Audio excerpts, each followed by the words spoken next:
All right, let's talk about this light. Yeah, I mean, it looks so cool.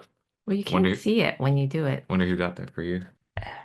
On Um, air, baby. yeah, we're on air. That's awesome.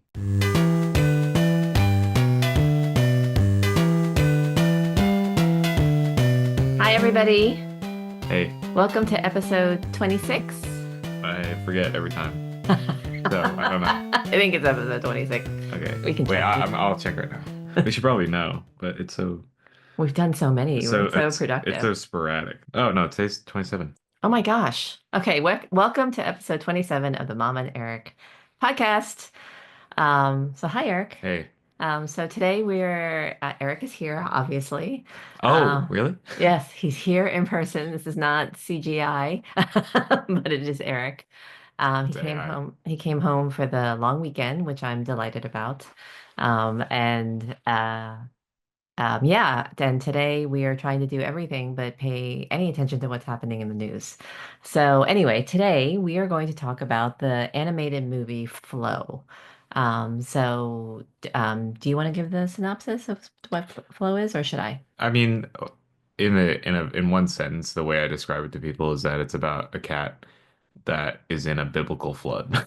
Yes, That's all I say. a cat that's in a biblical flood. Yeah, So that's yes, basically it. to give a little bit more background than this, though, Flow was made by a Latvian filmmaker. It came out in 2024. It's interesting. It's got some interesting features to it, actually. It's only an hour and 40 minutes long. And it's one of those Hour little, 20. oh, hour and 20? It's like an hour and 25 or something. Okay. Yeah. Anyway, it's one of those little movies that could. Which actually, I wanted to talk a little bit about the state of animation, the animation industry in general. But Flow was made by this Latvian filmmaking studio. But I was really struck by how many production companies were named at the beginning of the credits. I mean, Yeah. it seemed to go on forever. Yes. And by the 12th one, I was just like, holy mackerel, everybody, they must have really pieced together financing for this film. And then the other thing, so I want to talk a little bit about what that signaled to me about the state of animation. And then the second thing that was notable that came up in all the interviews was that Flow was made by a special open source software called Blender. So it's not one of those sort of bespoke, hours and hours and hours of labor. It did take hours and hours of labor, but it was made by this special software called Blender. And a lot of people felt that that had an impact on the graphics of the movie. So the interesting thing about Flow, it is a story about a cat in a biblical flood. And the other thing that's striking to me about its cultural currency at the moment is that it just won the Golden Globe for Best Animated Feature. And I think it might have also gotten nominated for a BAFTA. So I think people are wondering if Flow can be a contender for the best animated film, feature film at the Oscars. And people are talking about this because they've just become accustomed to the fact that every single year Pixar dominates that category.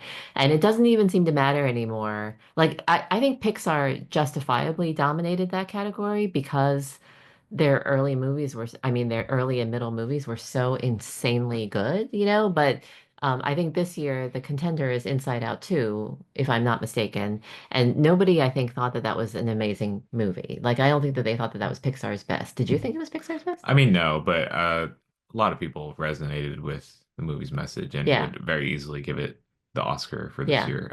But it's going up against Wild Robot, which was DreamWorks, yes. and that was like a smash hit in the box office. And um, so, you have these two kind of big animation studios that are kind of going to be fighting for the Yes, Oscar, and most likely it's going to be one of the two because they can pour more money into they could, yeah, marketing. yeah. Yeah, and visibility. But the sheer recognition of Flow, I mean, Flow is even, it's just one of the biggest contenders. We should talk about what we thought of the movie. But it isn't, but just to take one step back and talk about the animation studio, I definitely feel like this whole David Goliath vibe in the world of animation, and I especially sort of think about it in terms of it's only the giant studios that seem to have the resources to put in the hours and hours of labor to craft an animated movie. There are lots of people out there who don't think that animation is a serious art form. I know that's crazy, but there are a lot of I've met a lot of people who will say they will not watch a superhero movie unless it's in live action form. They think that Marvel Studios is sort of the serious filmmakers, and all the cartoons that I grew up watching, like Spider-Man and X-Men, are not serious, you know. But Eric has never been like that. Eric's always been a huge animation fan from the get-go, and I've always been a huge animation fan. But over time, as I get older, I really appreciate how much freaking work goes into animation, you know, and I'm really it's a little sad the state of the industry because animators don't get paid very much money and they have to put this backbreaking labor into creating these beautiful pieces. And then at the same time, the people who play the artistic creative roles, like the director and the art director or whatever, they have to do all the same things that you do with the live action, but they have to imagine it in this completely different medium, you know? So I was very struck by filmmaking techniques during Flow. I was really struck by perspective and foregrounding and shadow and the use of light. You know, I was struck by all these things that are very, very much tied up in artistic decision and also the pace of the story as well, you know, like the pacing and the editing and everything like that. So I think it is a shame that the industry is so resource intensive and that the people who put the most work into it are the animators and they don't make any money. It's well known that in Hollywood and elsewhere, animators work crazy, crazy hours, are forced to work under incredibly punishing deadlines. And then they turn out these works of art, and they're like these teeny, teeny, tiny little credits at the end of any movie. At the end of any movie, you see like all the people who worked on it, and you think, oh, that's such a shame in a way. But anyway, so that's my take. And then the other thing is, it's a shame that only Pixar, like only the studios like Disney and DreamWorks, can put the resources into doing an Oscar campaign, which is why people say, okay, every year it's either going to be a DreamWorks movie or it's going to be a Pixar Disney movie of some kind. But anyway, that's my take. Did you want to opine on that before we go into the movie? I mean, no, all of what you said is true. And it's also it's disheartening because Flow was my favorite movie of last year. And if only, there were more opportunities for movies like Flow to be Yeah, more widely recognized. Because when went and saw it, I saw it in Santa Barbara, and the director, uh, Jins Zabolis or something. I'm probably not saying his name right, but he was there to answer, Q&A. And I mean, he was not by any means a one man team, but he handled most of like the biggest creative roles on that movie, yeah. and everything, and the team that supported him was obviously because of his passion and his obsession with the film. So smaller efforts like that, as compared to bigger studios, I wish were more, or we're seeing more. Yeah, it makes me actually, it reminds me of the conversations that we've had about Godzilla minus one. Yeah. You know, like these movies that are made on like very little budgets, cobbled together financing, have to fight mightily to even get the movie to be made and to be seen, Yeah. you know? And then once they start to find their audience, you feel like being like, yay, you Yeah. know, like keep going. And then you want to see more movies like that. And it's not that I mean, I love a good blockbuster as much as Yeah. anybody. And, you know, Eric and I were just rewatching bits of Top Gun Maverick and thinking, what a great Yeah. entertaining popcorn movie that is. So we absolutely cheer the big blockbuster movies that are made for millions and millions of dollars and still manage to pull off a great entertaining time. Yeah. But we really want to champion the movies that you know are small and somehow find their audience. Mhm. So going into that, you said it was one of your favorite movies Yeah. of 2024. So talk about why. Yeah. I mean, Flow was a movie that I feel like I've been wishing for a long time. Like movies that are a movie that's like so stripped down to its most core elements, like just having good characters and a good story, and being unique and impactful in some way. And Flow kind of hit exactly all of those elements. There was no dialogue. It's like a really short runtime, so it's easy for anybody to watch. And I really fell in love with the whole mystical world that was created that we have no idea, any context of, or like where it comes from. It's completely original. Um, It was very original. yeah, and despite the fact that the characters themselves were just animals, And very, very realistic animals. Jens talked about, having to watch countless, reference videos of the animals they were modeling after, Yeah, like and they did the actual capybaras. sounds too, which Yes. is crazy. Yeah. And cats and dogs and all that. Like uh to portray that so accurately, but also add a unique personality to each animal was, I thought, just really genius. Yeah. Um, and on top of the fact that it was just such a visually and sonically, brilliant film. Yeah, Like it, I think the visuals and the sound, the score was yeah. just The amazing. score, it's so funny because when I stayed for the Q&A, he talked about he was asked about the music and he said, "Yeah, I mean, I'm still relatively new to music, but it was very." And I'm like, "What do you mean?" It was something I thought about when I watched it the second time was how well it would sync with the picture. So, Yes, and I I agree so- 100%. some and I've worked in, on movies and like, and I know, I will make an edit and then a composer will come in and compose the music to it. But it just felt like there was no way that they, you know, made it without having the music or cutting it to the music Yes, because it was so like, the right music when, and the visuals are in complete harmony. yeah, And the music is also in harmony with the action and the pacing. yeah. Like everything syncs up beautifully. Right. And right when the cat would, jump into the water, like the music would kick in and do this little rhythm. It made me think like, did they compose this rhythm and then cut the shots to that? Yeah. Also a lot of, you know, space for these shots. Like a lot of them go on for a really long time. You're watching the same one before it cuts.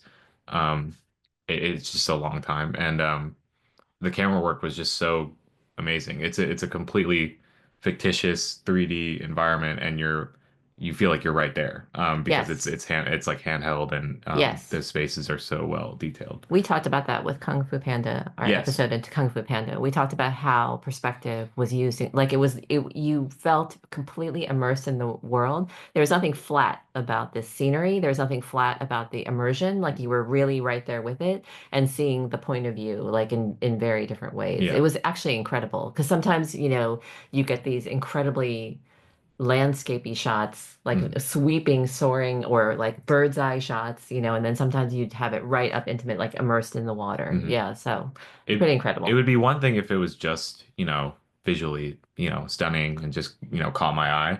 But the story, as kind of unclear as it was, like what was going on or what their goal was, or what the character's goal was, it just like it just hit me in a way that I didn't entirely need to explain. And I do and feel an I urge to explain it, but and yes, I go mean, ahead. and I can't, and I mean, I obviously can't explain it, but I Right. don't even need to. And it also carried throughout the entire runtime. I mean, I admit the 25 company logos at the beginning is just like, what? Yeah. There's so much, but you can just like fade all of them all into Yeah. one screen. I missed the post-credit sequence too because I didn't know there was Right. one. Yeah, but I was compelled to stay sitting there because it didn't just, cut off. I feel like it really carried into the credits, that just mainly because of the music, but Yeah. the atmosphere and that last shot I was left with, Yeah. you know, comparing to the first shot, which was the same, looking at the reflection. Um, and that just carried, and then that last shot was just like it was just throwing me a bone, Yeah, like yeah, it's yeah. like you're still immersed. And I think that's really, I mean, for as short as it is too, I think it's really incredible that they um, compelled me to stay for the entire runtime. Yeah. And that's two times because the second time I went, I was worried that I would not be as enthralled or, because I've already seen it and I already know what happens. But I was like so excited to experience it again for the Yeah. second time. Yeah.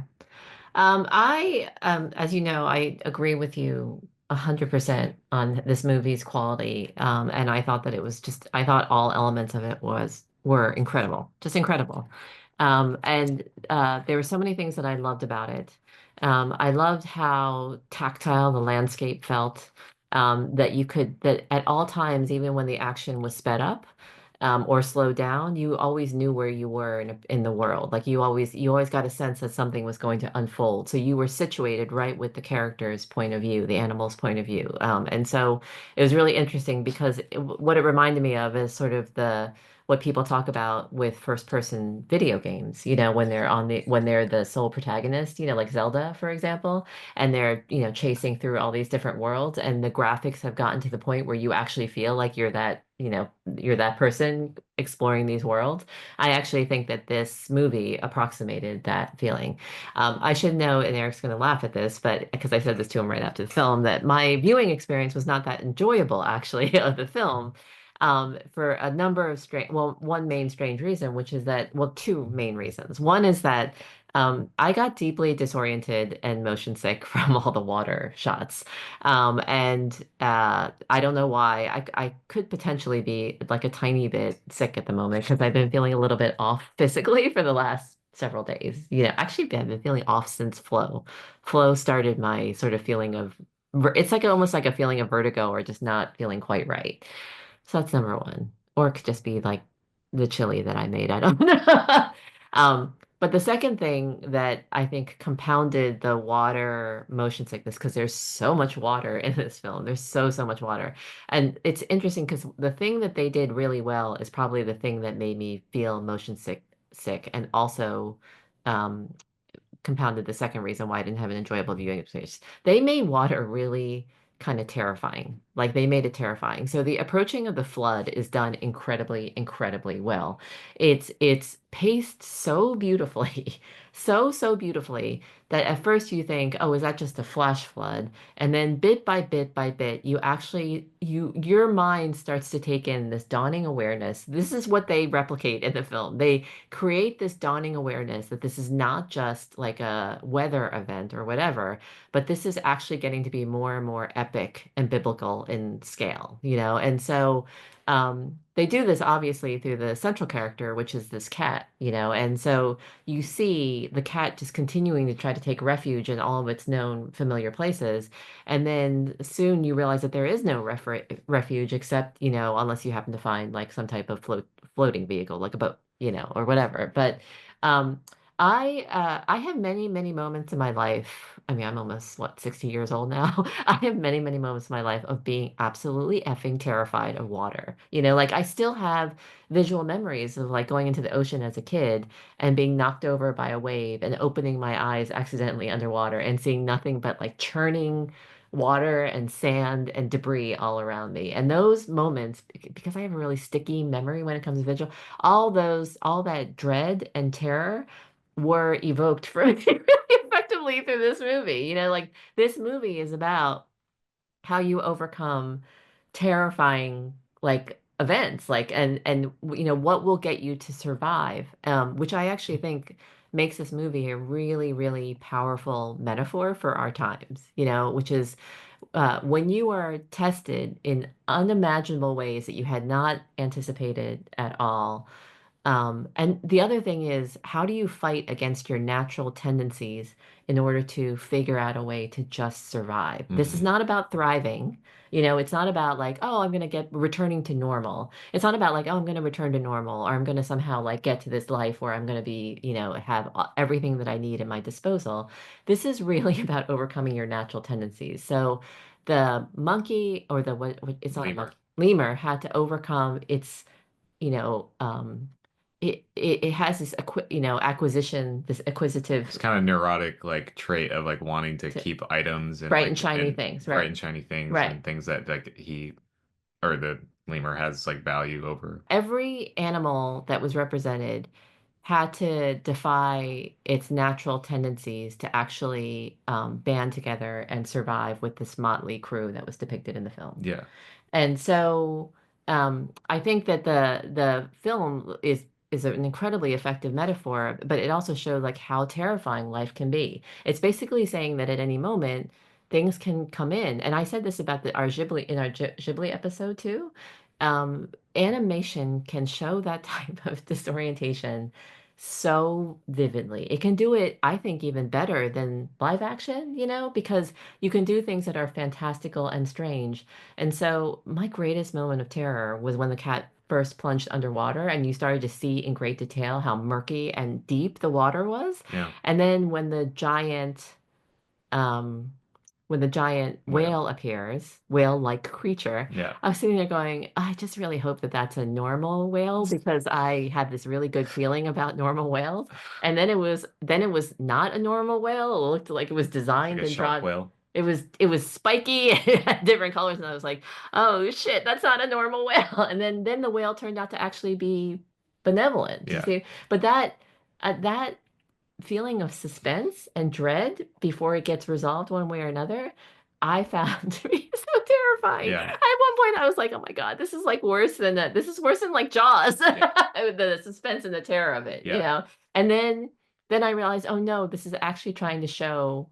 This is actually a message of resilience and trying to overcome all your huge fears and these unimaginable circumstances and actually take comfort in the smallest of things. And I was battling through my motion sickness and realizing, oh, okay, wait, there's some good messages here. I was literally like open one eye, like there are some good messages here, and I Yeah. just need to be open to Yeah. it. And so that's how I felt about the Your movie. your experience with the disorientation definitely put into perspective why some people are turned off by this movie, like kind of on the outset, especially, Mm. from just seeing the trailer. I heard a lot, or I heard from, specific people that um when I told them that I really love this movie and they should go see it, that they said, well, it looks like a video game. And I said, Yes, yes. well, okay. I me trying to wrap my head around why that would prevent you from seeing a movie. But, because I mean, it's so easy for me because I've played two games that had the exact, I probably made with the exact same engine. Because Blender's a very popular um, video game engine. It's very widely used for indie games. Interesting. So two games I played were called Journey and Abzu, Oh, and both are like exactly same animation style, no dialogue, and like a very simple story that kind of strings all these like fantastical concepts together. It's also the same in the way that the world is like, it's realistic, but it's just outside the bounds of like what we understand. There's some like mystical yes. kind of elements to it. Just So outside the bounds of what we understand is a really good way to yeah, describe yeah, it. and Just outside the bounds of what we understand. Like, oh my God, that's not yeah. real whale. So and it's easy. It's very easy for me to like that. But after listening to you talk about um how terrifying and immersive, sometimes that immersion is not what people want. Like, I mean, people sometimes want a movie to just be its own thing that they can appreciate like from afar, which I think I understand. But this one, since it just appealed to what I already knew, like definitely hit that. It's just the act of your brain trying to make sense of something. Yeah. It is exactly to me what happens in dreams, by the Mm, way.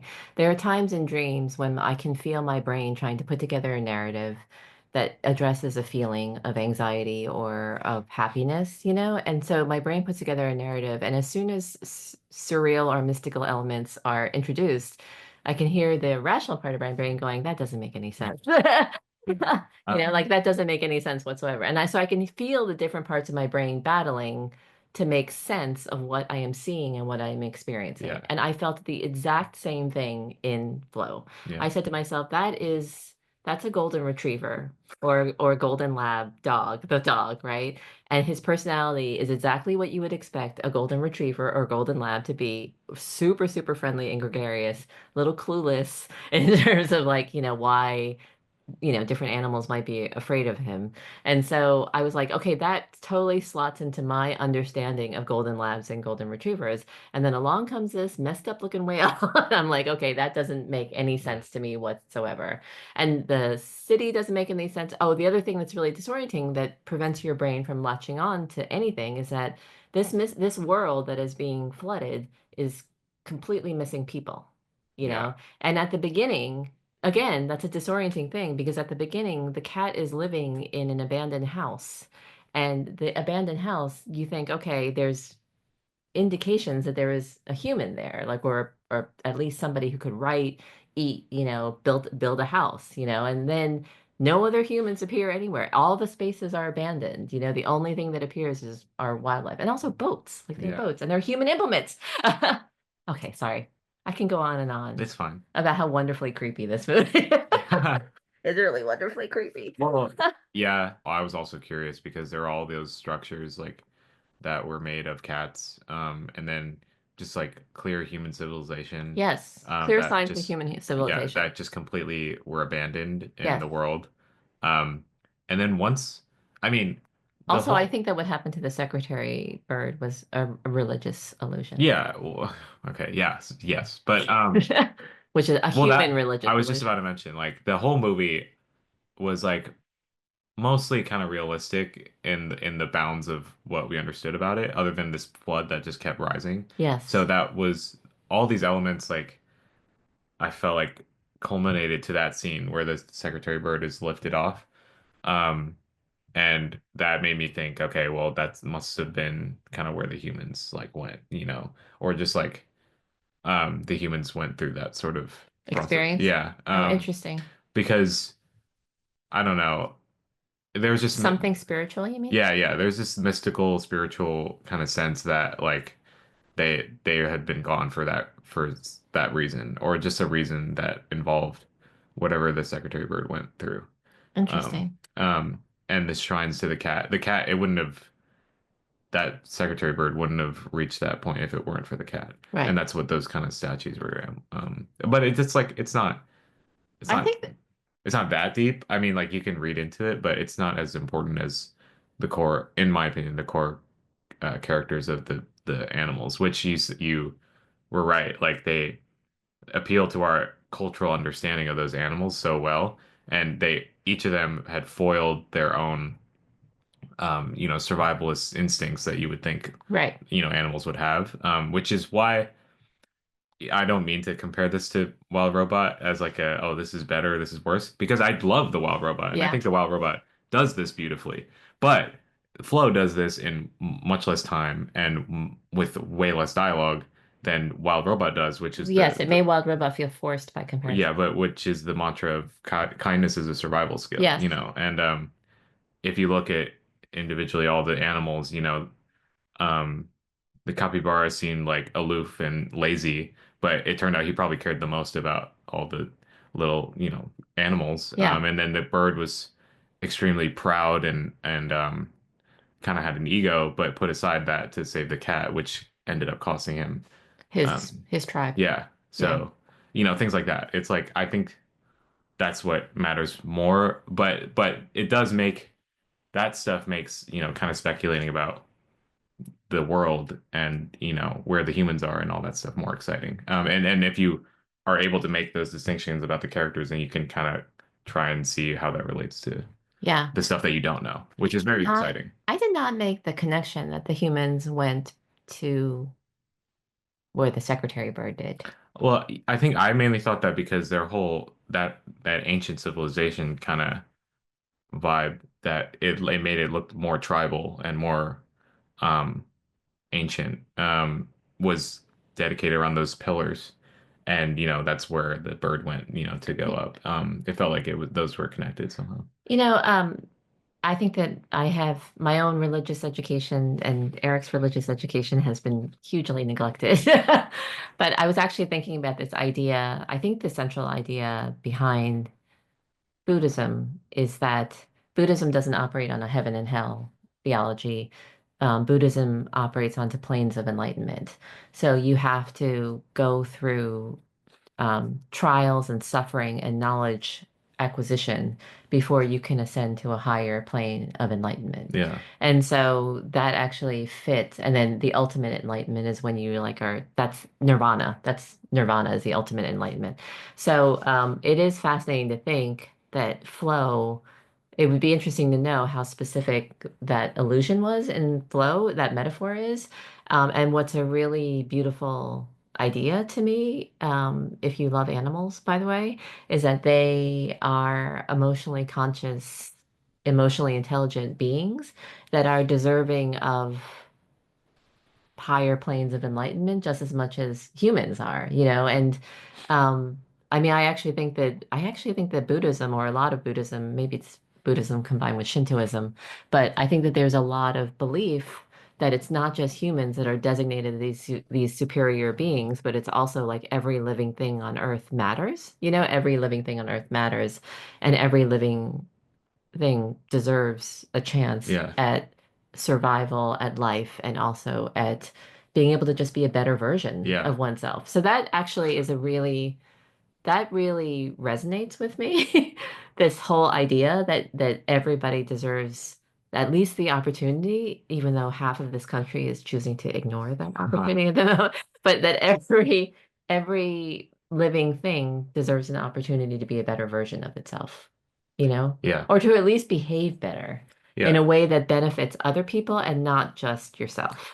When I was watching Jeez, when it I kind of was blows my mind. I was watching the movie and like questioning, how the justification of, these animals kind of going outside the bounds of their own survivalistic instincts, um, or survivalist instincts. When I'm thinking about how justified that is in terms of the story, well, first off, I get over that because it's an animation and it's like a completely, imagined world. So obviously there's going to be some, you know, um, embellishment, but also who doesn't know like a really touching story about like animals, that in real life that, Right. can form these connections. Yeah. So, the easiest one is like, connections with other animals, Yeah, like the lions. tiger with the dogs. Yeah, Yeah, yeah, yeah. yeah. Tigers with dogs or, I don't think tigers actually. I or think tigers always eat the. like, yeah, and like orcas, as fucking terrifying as they are, Yeah, like, yeah. caring for their own, Yeah, yeah. pods,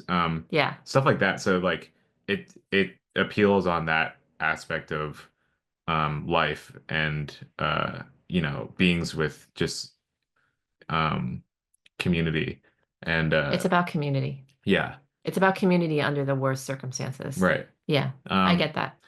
and Yeah. yes, no, yeah, yeah, I was gonna say, going back to your video game, um, the video game criticism, yeah. I do want to talk a little bit about the style of animation, Mm. because I was intrigued by something that the Vulture critic, not my favorite one, but a good one, Alison Wilmore, said in her review of Flow. She said, it was a beautiful movie, beautiful message, story, and really uplifting story. She said that her criticism, and she had heard a lot of criticism of this, was that the characters were so crudely drawn, the the cat and the dog were so crudely and simplistically rendered. So people were having hot debates about whether or not that was the Blender thing, the software, or was it an artistic failure.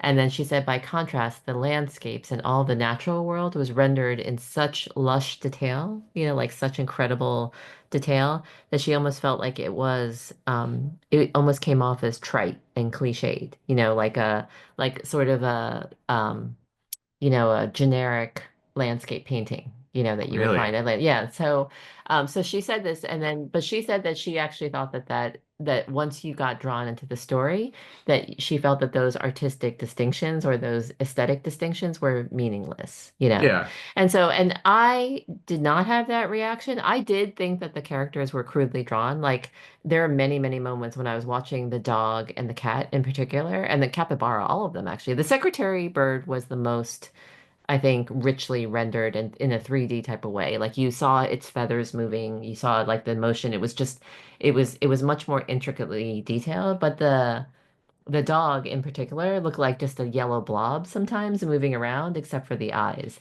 And I actually was not bothered by this. I was not bothered by this for the same reason that you and I talked about when it came to Iron Giant and the Being Human yeah. episode that we We're on the did. same waves. Yes, Yeah. it's that if you as a filmmaker manage to convey emotion through motion Yeah. and gesture and action Yeah. rather than through Yeah.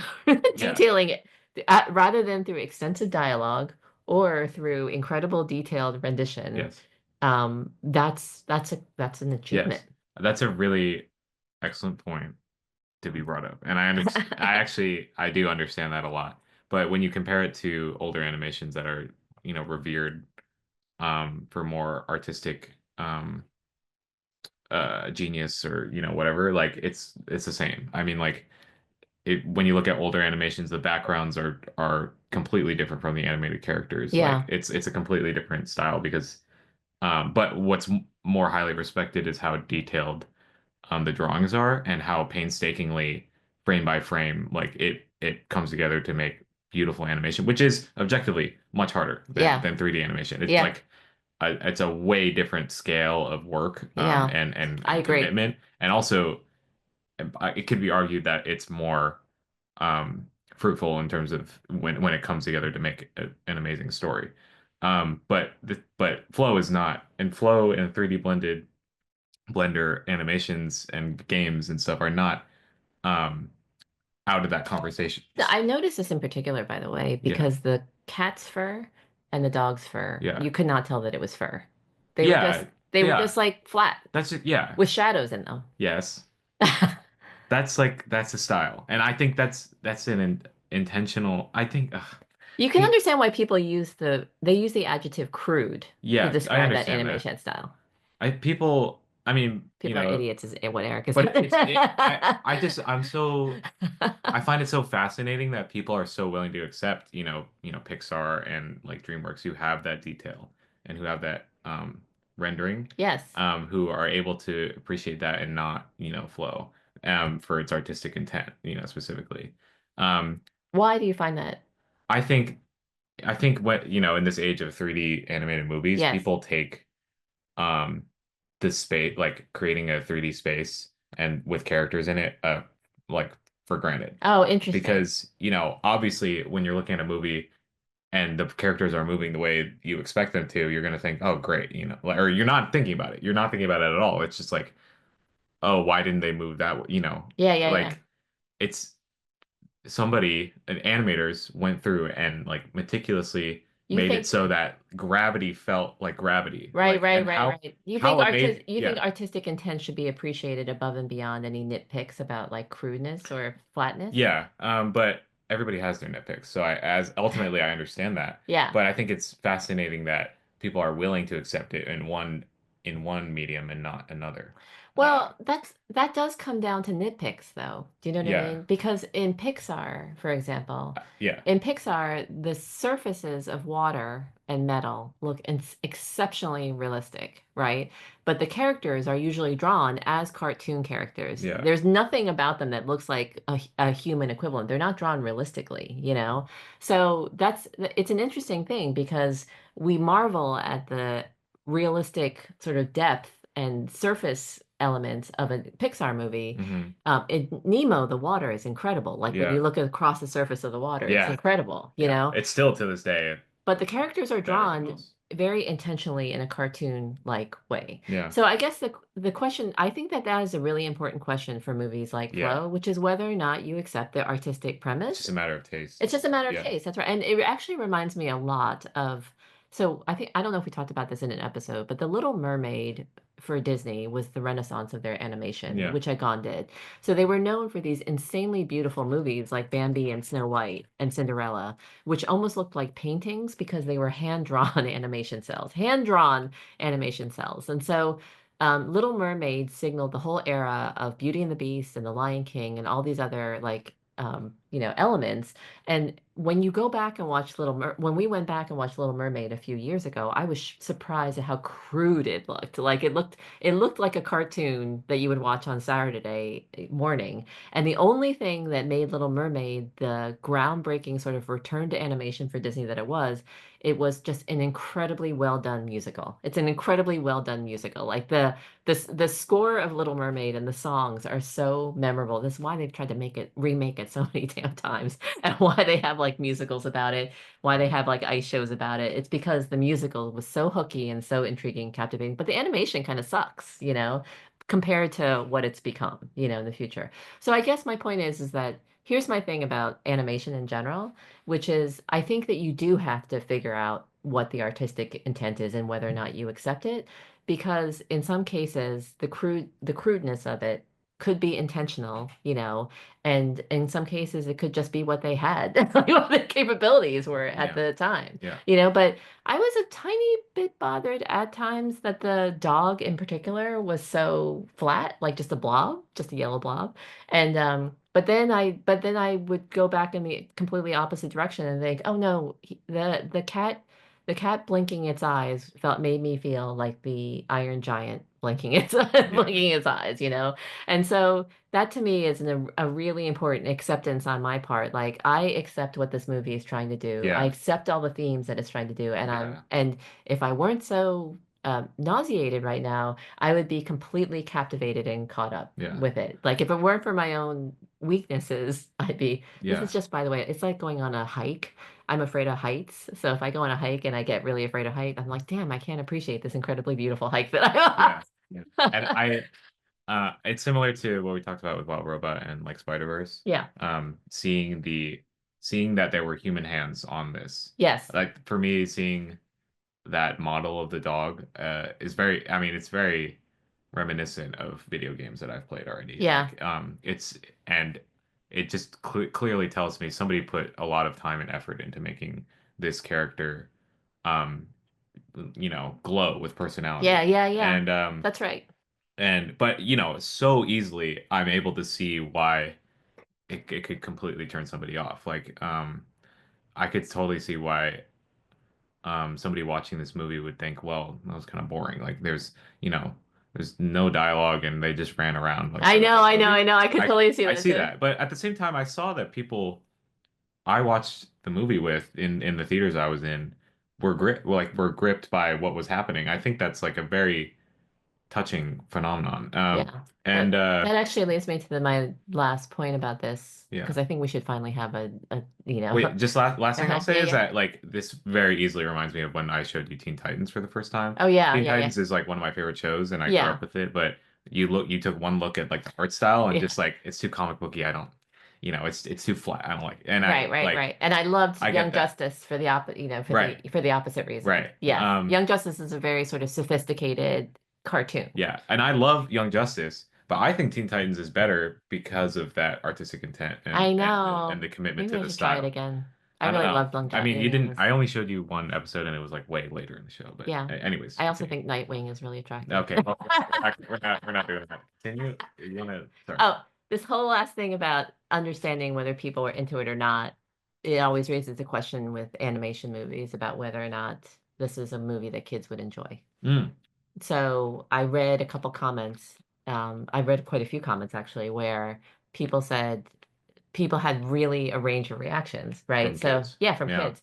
And they said, my 6-year-old was so bored during Yeah. parts of this. Yeah. And then the other comment was, but then there were moments when I just looked over at him or her and my small child, and they were completely enraptured and lost in the visual magic of the Yeah. film and the visual. They knew that something important was happening, Yeah. and um, so it actually I do think that some animation is not it's actually meant for whoever loves it. It's not specifically meant Yeah. for kids and it's not specifically meant for adults. Hmm. It is in that respect very much like a Ghibli movie. I don't think that most Ghibli movies are meant for kids unless your kid has certain tendencies like that they can appreciate fantastical, mystical disruptions to their everyday ordinary world. And so, Uh, like I could see totally some kids totally being fine with Totoro, and I could see oh, there's this giant spirit that lives in the woods. You know yeah. what I mean? Like, I can see some kids being totally, or soot sprites. You know what I mean? Like, Yeah. oh, there's like all these little demons. They're completely harmless, but they live in your house. You Yeah. know what I mean? I can see some kids being terrified by that, and some kids being like, I can't deal with this right now. But this is always the eternal question for animation. Animation's always tested in this way about whether or not it's okay for kids. Many people have made the argument that Disney movies are freaking terrifying, like that they are terrifying, and so the Snow White, that the sequence with the Queen, terrifying, like so terrifying. Oh my God. Nemo. So Nemo. First scene of Nemo. Yes, first scene in Nemo. So like many, many terrifying aspects of animated movies, but it's interesting that this one is just set to that same litmus test. I think it's for anybody who will love it. Yeah. I do find it interesting, by the way, in terms of animation style though. Like I got so nauseated from the water and from my feeling of terror and dread at this watery world and this epic flood. Hmm. I had no problems digesting that insanely kinetic animation style of Spider-Verse, the Sony animation studios. And so Spider-Verse, Dad said it gave him a headache because the visuals were Yeah. so Yeah. bright and I had a blinding. couple And friends too who yeah, felt that. they can't handle it. Like you Yeah. can't look. And I have very specific requirements for a Spider-Verse like movie, which Yeah. is that you have to be dead center way back, like in order to see that movie, Yeah. if you were even a hair too close, it would make you I would make me feel so sick. And it would also like it would get I think it would induce a seizure. It's so frenetic and so fast paced. Hmm. So I think that the conditions have to be right. I think my brain can only process so much, you Yeah. know? I actually had the question, Eric, about whether or not the animals were so simplistically drawn because of that. Do Yeah. you know what I mean? Like they are the foregrounded characters. They are the things that you were supposed to be focusing on. Yeah. So I kind of wondered if the reason why they look so crude and blobby in their rendering was because, okay, we're just throwing so much at, the viewer in terms Yeah. of action, in terms of scope, in Yeah. terms of scale. I definitely think so. And well, also the way that the movie's edited and paced is like contributes to all those things. Yeah. Like Yeah. your nausea, especially like Spider-Verse is so it can be disorienting because of how many things are moving, but it also cuts Yeah. and it resets. Like it has pacing that Oh, that's a um great point. it I it, didn't it know has that. fast-paced action where it's like go boom boom boom But boom as boom, emotional but it has moments, emotional moments that draw out, right? thank you. And flow is very drawn out for a lot of things. Like there's not a lot of fast cutting because a lot of the exciting action is just unfolding in front of you, which is what makes it so immersive and nauseating, I'm sure. But Yeah. Yeah. Especially there are moments when the cat is climbing up on the mast yeah. and when it's anytime that Yeah. you go from low to high, there's this like swooping, dizzying, sort of disorienting feeling where you're Yes. looking down and then you're looking up and I'm like, "Oh my God, Yeah, I'm and turning green right now." possibly even way more than that, it's coupling with that element of flow is the sound. The sound, like going when the cat goes below the water, the transition is so seamlessly done. It sounds like you're going underwater. Yeah. And Yes, it's amazing everything actually. you hear just sounds. Oh, I loved the Foley, the scratches of the cat, like along the Yeah, yeah, like yeah. it was so well done. But it makes it way more. That's another thing that I think contributes to the people taking, the space and the realism for granted, or the physics for granted. Yeah. But that's what's aiding the story and everything else. Yeah. Yeah. Yeah. So overall, I mean, big fans of this movie. I gave it 4 stars Hmm. despite my motion sickness. Yeah. You gave it what? I give it five. Oh, you gave it 5. Yeah. Wow, that's I impressive. it's just it was I cried also. I thought the story was just so beautiful, and the thing that made me Such a tender cry, heart. yeah, and the thing that made me cry the first time was just seeing all of them look in the reflection in the Oh, puddle at the end. I think that's so simple. Like it's not even like it's obviously made to, be important in the story because it starts that way and then it ends that way. But that was Eric's grapes. it felt just so natural, just like they just look and then they just see themselves. Um, and what are you supposed to do with that? Like that being left with that kind of message was like so, I felt, yeah. I wasn't moved to tears by that. I felt a sense of wonder and appreciation because what I was taking from that, the reflection when they all looked at themselves, Hmm.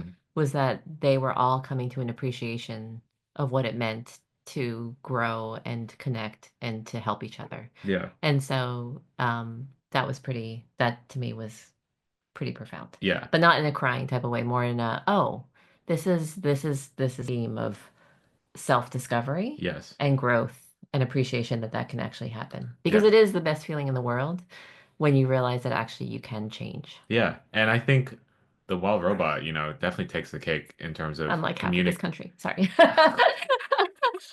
Yeah. I think the wild robot takes the cake in communicating that message to a much wider audience.